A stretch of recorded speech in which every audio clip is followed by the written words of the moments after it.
Bom dia, meus queridos. Hoje, segunda-feira, vamos dar início, continuar, falando sobre as cartas de João.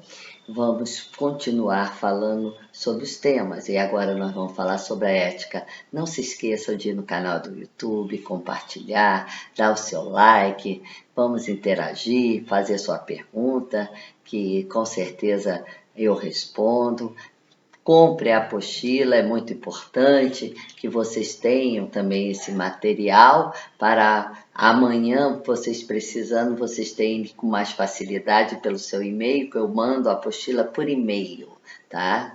Então não tem problema algum, vocês vão receber. Quem quiser imprimir, imprima. Quem não quiser, leia até pelo celular, você consegue ler. Então, fique tranquilo, tá bom? Eu espero que tenhamos um início de semana abençoado com Jesus e Maria.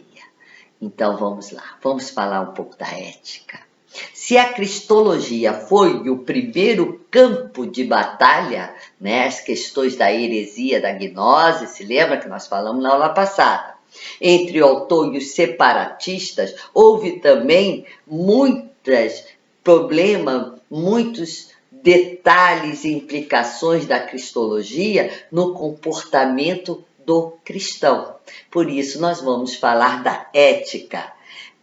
Começamos com a intimidade com Deus e a impecabilidade. Lá na primeira carta de João, no capítulo 1, versículo 8, e também no versículo 10, nós vamos ver uma afirmação dupla dos adversários de ausência do pecado, que é a primeira vista a ser estranha a uma tradição joanina, Os separatistas estavam baseando lá no quarto evangelho para justificar a sua ausência de pecado, numa analogia entre os cristãos e Jesus. Jesus é o Filho de Deus. Os que creem nele são filhos de Deus. Está lá em João, o quarto evangelho, capítulo 1, versículo 12. Os separatistas podem ter afirmado que, tornando-se filhos de Deus, eles ficariam sem pecado.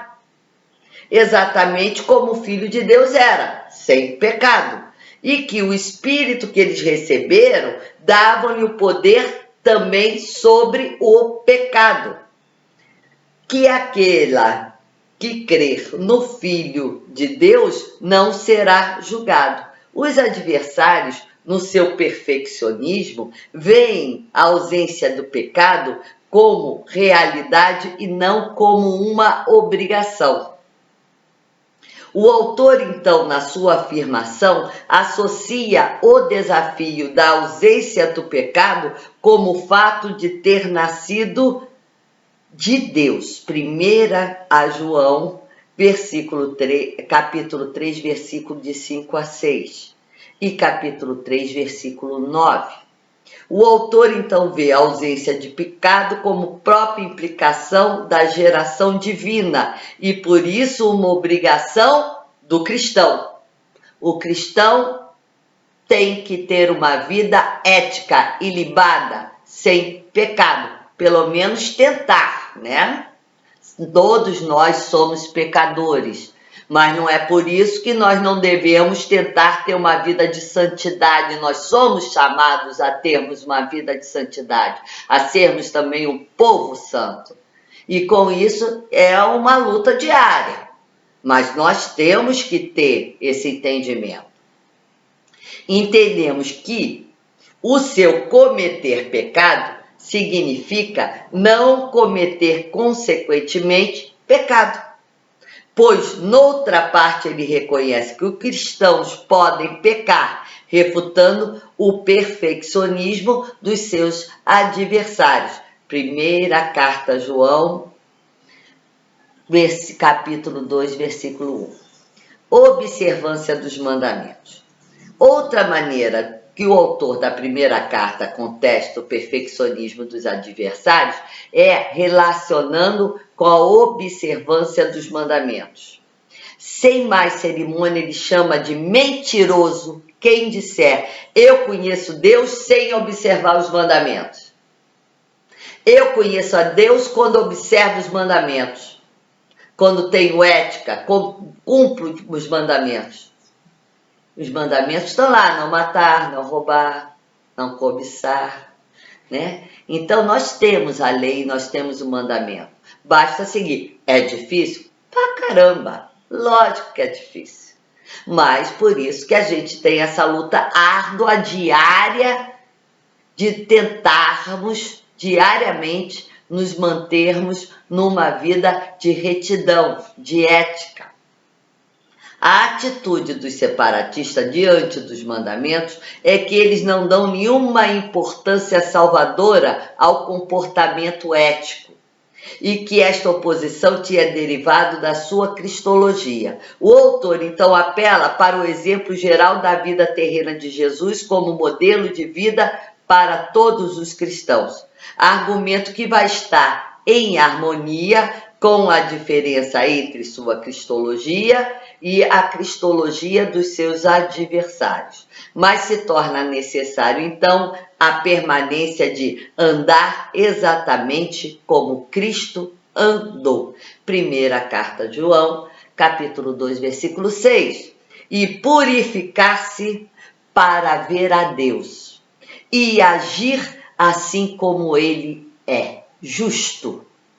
O amor fraterno, na tradição de João, só existe quando eu cumpro o único mandamento que vai incluir todos os outros: amar a Deus e ao próximo.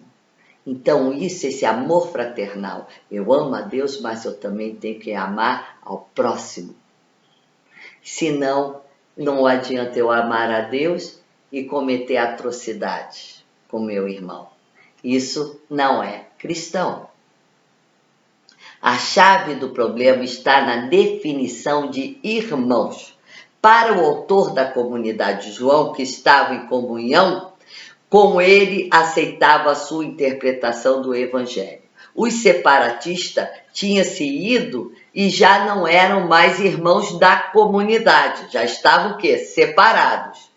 Eles são demoníacos, anticristos, falso profeta e encarnam com muita maldade a questão escatológica ou a própria iniquidade. Está lá na primeira carta de João, capítulo 2, versículo 18, versículo 22, capítulo 4, versículo de 1 a 6.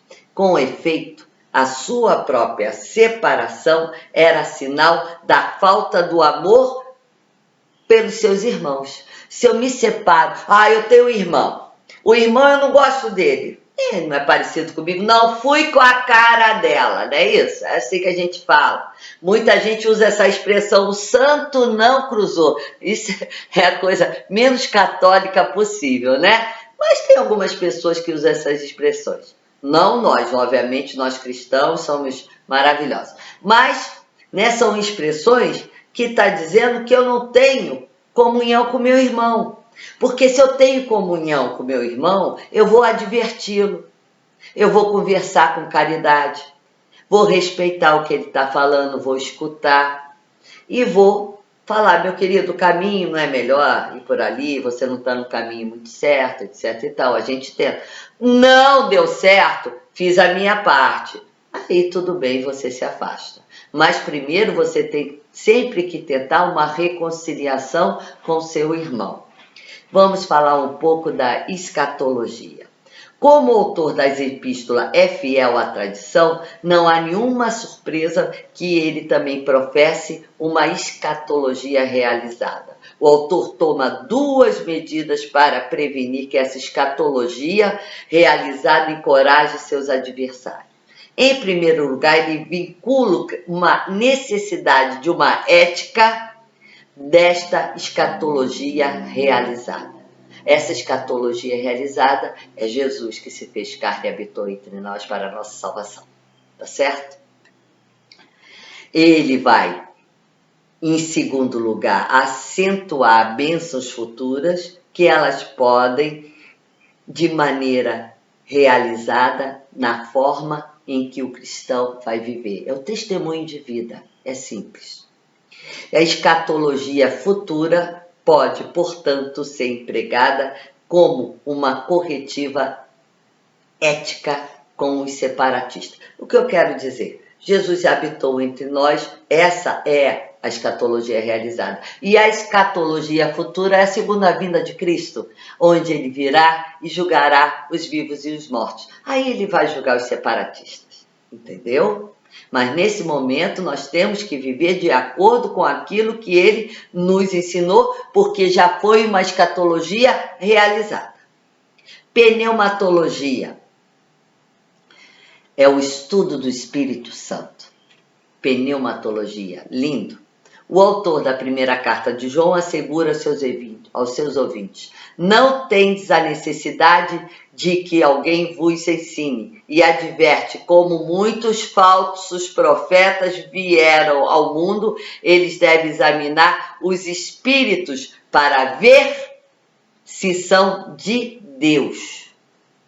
Então, muitos falsos profetas nós vamos encontrar na nossa vida diária.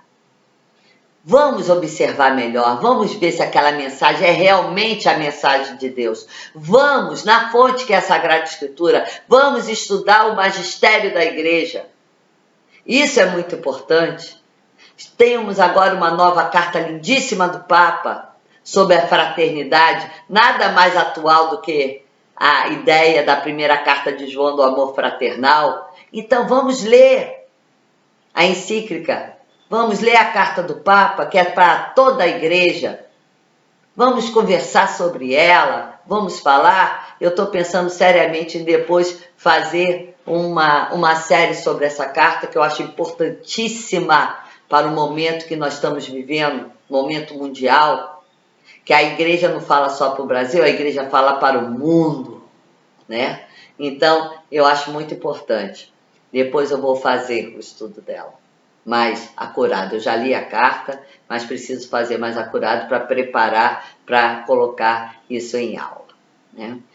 Então, eles estão convencidos de que os convertidos eram o dom do Pai a Jesus e que assim tornando seu nome conhecido como sinal para o mundo. No lado desfavorável das estatísticas, o autor vê o sucesso dos seus adversários sobre uma outra luz. Como o Paráclito é o espírito da verdade, que o mundo não pode acolher porque não o vê e não o conhece, o quarto evangelho, João 14:17, e é o espírito que julga que o mundo é culpado, está lá em João 16, de 8 a 10, o sucesso dos separatistas no mundo é sinal que eles não examinaram o Espírito. Porque se eu examino as coisas com o Espírito de Deus, o Espírito de Deus é a verdade, ele me orienta quando alguma coisa é falsa. Sabe aquele, não soou bem, deu um estalo, você leu e disse, engraçado, isso não bateu, tem alguma coisa, parece que tem alguma coisa errada? Então, quando você sentir isso, verifica, se oriente melhor, pegue a Sagrada Escritura, veja se realmente aquilo é verdade ou é de falsos profetas, né? O espírito deles não é espírito de verdade. Eles pertencem ao príncipe deste mundo. Jesus havia ordenado os seus seguidores. O sucesso é um sinal de que os adversários não pertencem a Cristo, porque Jesus já tinha advertido que veriam muitos falsos profetas e que a gente teria que ter cuidado, orar e vigiar, sempre, sempre. Então, esses adversários não pertencem realmente a Cristo. E com isso, o autor vai ser pessimista na última hora. Por isso ele diz que a última hora, a segunda vinda, está próxima, né? Paulo também achava que a segunda vinda estava próxima. E até hoje nós ainda não chegou, né, a segunda vinda de Cristo. Agora vamos entrar na primeira carta de João na próxima aula. que vamos falar do dinamismo da fé, do amor, da primeira carta de João. Muito obrigado a todos vocês. Não se esqueçam de ir no canal, dar o seu like. Se vocês estão gostando da aula, qualquer dúvida a professora tira. E não se esqueçam de comprar a apostila. Ajude essa professora. Um abraço a todos vocês, meu querido. Uma excelente semana com Jesus e Maria.